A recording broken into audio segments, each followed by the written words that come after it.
Nice to see you again. This week we've got a very special curry, one of my absolute favourite curries in the whole world. It probably ranks in my top three. This is a Malaysian curry. It's called Nyonya chicken curry, and there are quite a few ingredients to prepare, but I'll run you through them now. And once you've got them all prepared, the hard work's really done, and it's just a case of putting it all together. So let's take a look at the ingredients now. First ingredient, probably the most important, are fresh lime leaves. If you can only get frozen, that's fine. 8 large fresh lime leaves. And next, a sprig of curry leaves, fresh curry leaves if you can, but again, frozen will be fine. I've got 2 tablespoons of tamarind, thick tamarind paste that I made myself. This has come out of the freezer. I've got about 6 slices of ginger. 4 finely chopped red bird's eye chilies, 1 can of coconut milk, about 3 tablespoons of curry powder. If you can, do try to get Yeo's Malaysian curry powder. Unfortunately, I can't get that where I am, so I've got this Bolst's curry powder, which will also make a very nice curry. 360 grams of firm waxy potatoes. I got these nice purple ones. I thought they'd look quite good in this curry. But potatoes particularly like Anya, pink fir apple, Larat, any of those would be really good in this curry. I've got 1 teaspoon of palm sugar. I've got half a litre of chicken stock. 180 grams of shallots, and I've put them in this chopping attachment. When it comes time, I'll just process them down into a very fine pulp, and yeah, it will save a lot of time and tears. Yeah. So they need to be finely chopped. If you don't have one of these, they need to be very finely chopped, but this makes life a lot easier. Have a whole chicken here that I've boned out and cut into serving pieces. Yeah. You don't have to use a whole chicken. If you want, you can just use chicken legs, but I find using a whole chicken is just much better value for money. Yeah, it saves money, and I get the rest of the bones to make stock with. Okay, then you'll need salt. Anything else? Yes, lemongrass. No, sorry, 50 milliliters of corn oil. And now we come on to the lemongrass. 3 large sticks of lemongrass. If you haven't got large, if you've got quite thin sticks, use 4. They need to be bundled up like this before you actually start cooking. Okay, so they come like this, and I'm going to show you how you bundle them up next. There's no big secret to preparing this lemongrass, but I have got a good tip for you. First of all, remove the outer leaves here and work your way down to the base. Yeah, I can't get any further. Your fingers. There we go. So gradually peel it off till you get to that bottom knot. Okay, you're going to use your knife and just trim it away, but don't cut the knot off, just trim it down. So I'm trimming it almost to a point, just the bits away. The knot's still attached. Whenever you deal with lemongrass, it's almost always a good idea to leave this knot attached when you're putting it in sauces just for flavouring, because it holds everything together. It's like an onion. You know, when they show you when you chop an onion, you leave the bottom root on and it holds everything together. It makes it easy to chop. But it's the same with lemongrass. If you leave this knot on, it's going to make everything from here on in a lot simpler. Cut the top off. Put it to one side. Okay. Find a kind of symmetrical angle where it's straight and just go through that bottom knot and then work your way up. Whole stick of lemongrass. Cut it in half. There you go. Unfortunately, that's come away. It doesn't matter. Right. What we're going to do now, firstly, fold. You can see inside how it's holding everything together. Yeah. So it's a really good idea to leave that knot on. Fold it here like that. Okay. Fold Then fold this part over the top. Get your string, your cooking twine. Just hold part of it in place. Now wrap around it as tightly as you can. You want this really tight.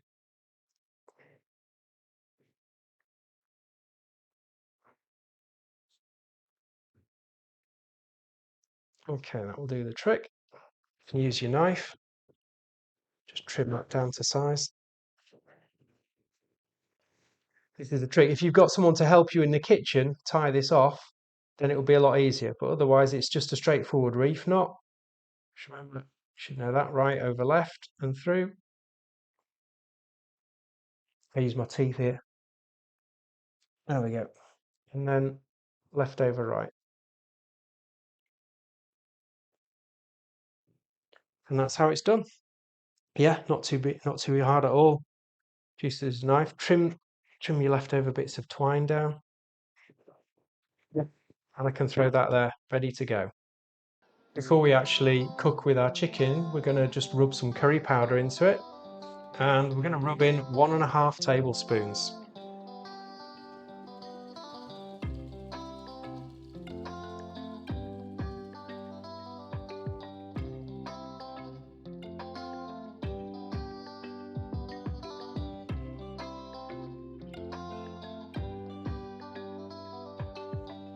Get your hand in there, just rub it all in.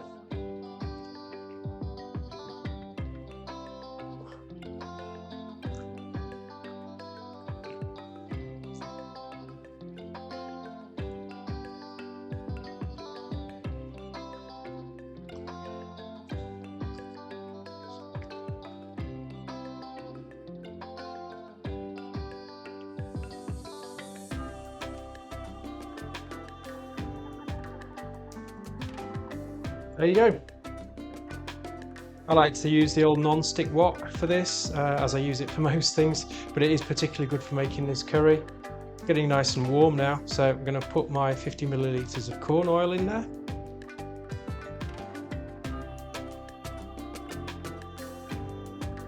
And I'm going to add the ginger. And just brown it, just fry it until it goes nice golden brown.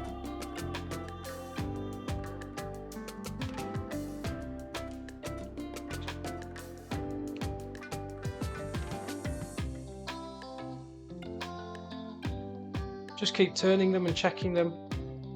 Obviously don't let them really burn too much. I think these small bits will be okay. And take them out, put them in a dish.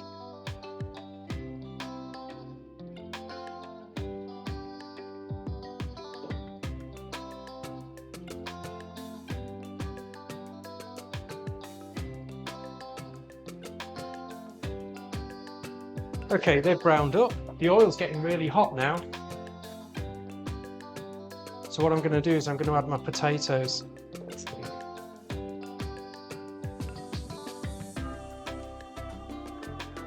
I add my potatoes first.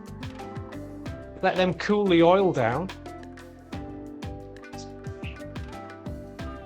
Then I get my tongs and I get the ginger out. Otherwise, you've got that pan, it's going to be smoking hot with nothing in it, really.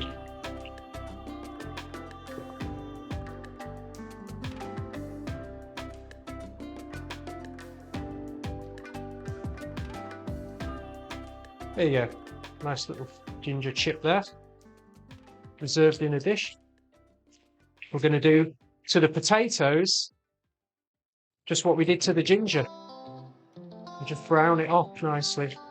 Keep it on full at this stage. Your heat wants to be as high as possible.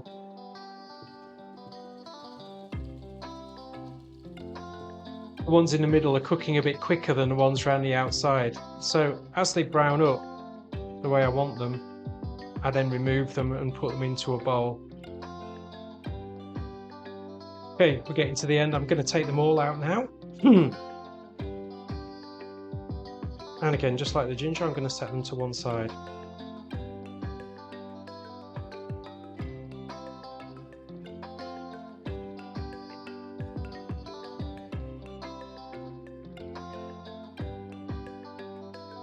my shallots here all ready to go in.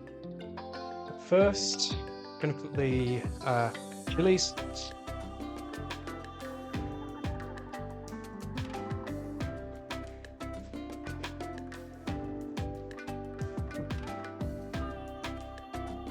Spatula. Then in go the shallots, now all finely chopped.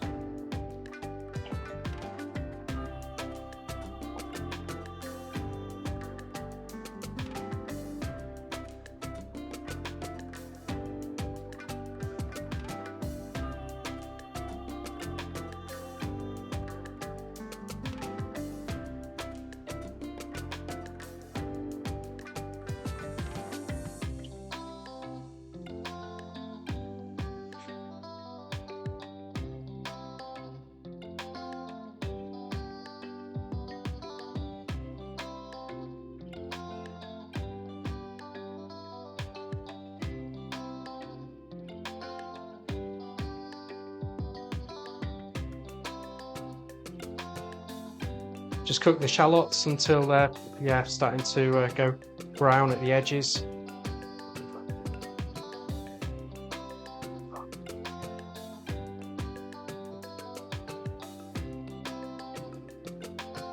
Shallots are cooking down nicely now, so we can add the rest of the spices. I've chopped the lime leaves and the curry leaves up very finely. I've added the rest of the curry powder to the lemongrass, and I'm going to tip the whole lot in now and cook it for a few minutes.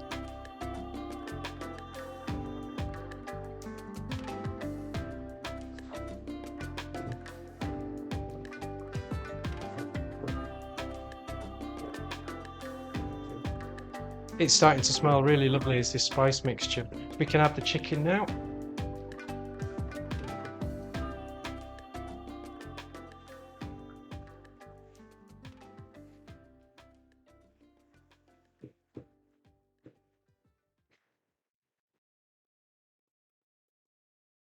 We can also add the potatoes in the middle. Mix it all in a bit.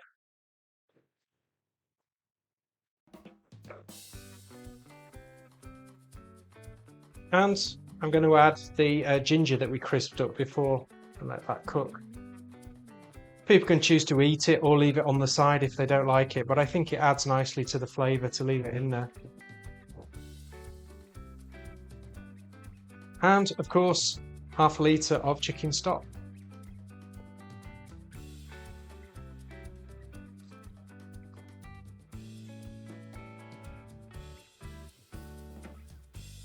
Put the lid on while that comes back to the boil.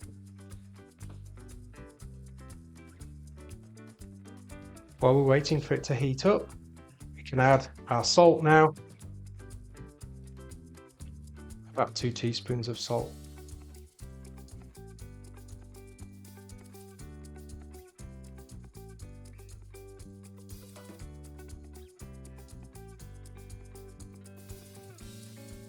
To this, I'm also going to add half a teaspoon of monosodium glutamate. This has been cooking away nicely for about 25 minutes now, so it's time to add a few final ingredients and it'll almost be ready.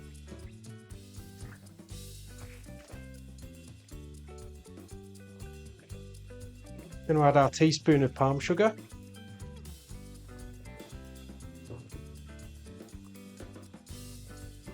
I'll add the 2 tablespoons of tamarind. I'm going to add our can of coconut milk.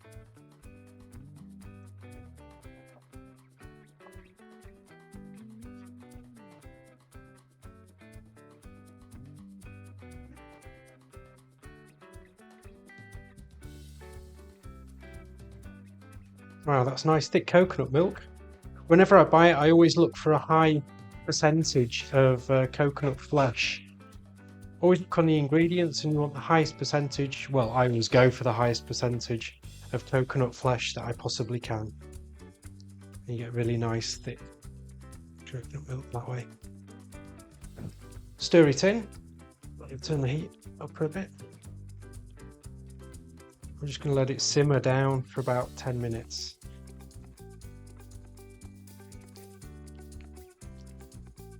It's all finished now, and I'll show you how I like to serve it. I like to slice up my cherry tomatoes, put them in the bowl, and then I just spoon the curry over the top and allow them to blanch in this hot sauce. So I don't cook them; they stay quite juicy and raw. We just want them to add some nice acidity.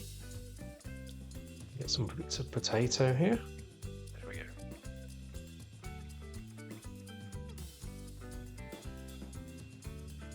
And I'll just let that settle for about 3 minutes and let the tomatoes cook under all that sauce.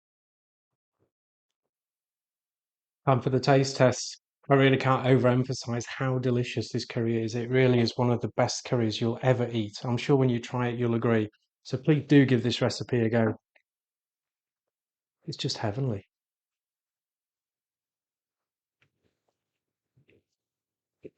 Mm, it's just so good.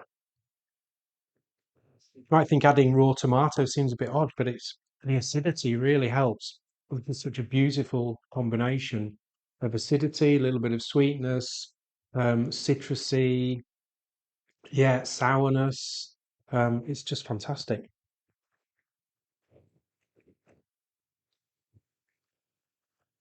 Okay, well, that's it for Nyonya chicken curry. I hope you enjoy it as much as I do, and I look forward to seeing you next time when we'll have another great dish on the menu. Bye for now.